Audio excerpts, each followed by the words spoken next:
How can we work with the landscape to make livable places?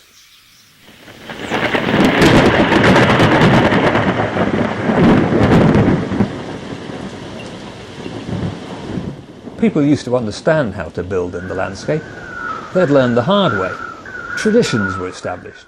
Successful ways of building were handed down from one generation to the next. Each place shaped its distinctive forms of buildings and landscapes. But the accelerating processes of change have overtaken us. Today we live in a globalized world. Many developers offer standard solutions and standard products. Sometimes a building or a space will be designed by someone who has never visited the site. Too often the designers of a development only look at the site within the red line, without thinking about the character of the neighbourhood. Increasingly, new development looks the same everywhere. No wonder people object to anything being built anywhere near them. They'd be much more likely to welcome a new building if they felt that places were designed with people in mind, and that the development respected the landscape. Today, great places, even half-decent ones, rarely happen by chance. Every day, thousands of decisions are made that have an impact on the quality of places. Someone wants to add some numbers to the house building statistics. Someone else wants to keep the traffic moving. A developer wants to build something they can call an icon. But in today's world, great towns and cities are made by focusing on making places livable. And it doesn't happen by accident. We can create hostile, car-dominated, pedestrian-unfriendly places and suburban sprawl with our eyes closed. But it takes a bit of thought to make real livable places. It takes people working together. It takes understanding how people live. Today, more than half the world's population lives in urban areas. We need to make our cities work. Our populations are expanding and the population is rapidly aging. Thinking about how to make good use of resources in making places starts with the landscape.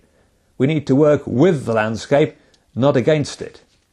The good news is that many of the changes that will make better use of resources will make places that are better to live in, places that are sociable, places that have more efficient economies, places that offer healthier lifestyles where people can enjoy meeting, walking, talking and taking exercise. We're learning the value of green infrastructure, the networks of green spaces that connect towns and cities. Green infrastructure is essential for public health, energy security, food security and biodiversity. It helps us to mitigate climate change and to adapt to it. More and more designers are making good use of water. Experts in water-sensitive urban design show us how to minimise the risk of flood and drought and how to pollute our watercourses less. They know how to adapt natural drainage systems to handle stormwater. These designers show us how to make the most of water for recreation and health, and how water can become the greatest asset in creating a place's identity. Understanding the landscape points us to natural ways of dealing with environmental and physical problems, and of dealing with them often at a much lower cost than conventional solutions. Working with the landscape, construction costs can be reduced. New income streams can be devised from such means as finding uses for spoil, and making the most of opportunities to generate energy from wind, waves and the sun. Livable places, livable cities and livable suburbs start with the people who live there. A livable place is a place that works well, that's easy to get around on foot and that attracts people. It's a place where we can enjoy the natural world, a place whose history and character are respected, and where development works with the landscape, not against it. Unsuccessful places are made by people with a short-term view of what they're doing. Successful places are made by people with a long-term view. People who know how to work with the landscape know that successful development depends on understanding the shape of the land and the local microclimate, materials, flora and fauna, views and vistas, routes, public spaces, and daylight and sunshine. Designers think about 3 dimensions. We need to think about time as well.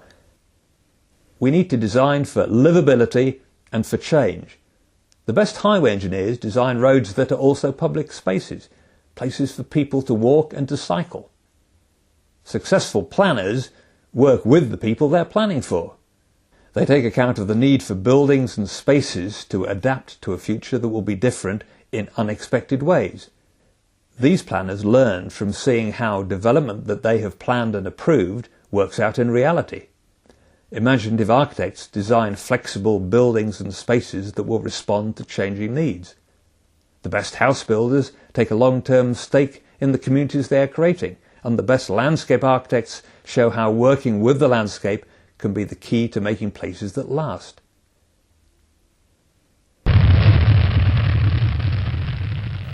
Good design focuses on livability, on working with the landscape to create places that are great for people.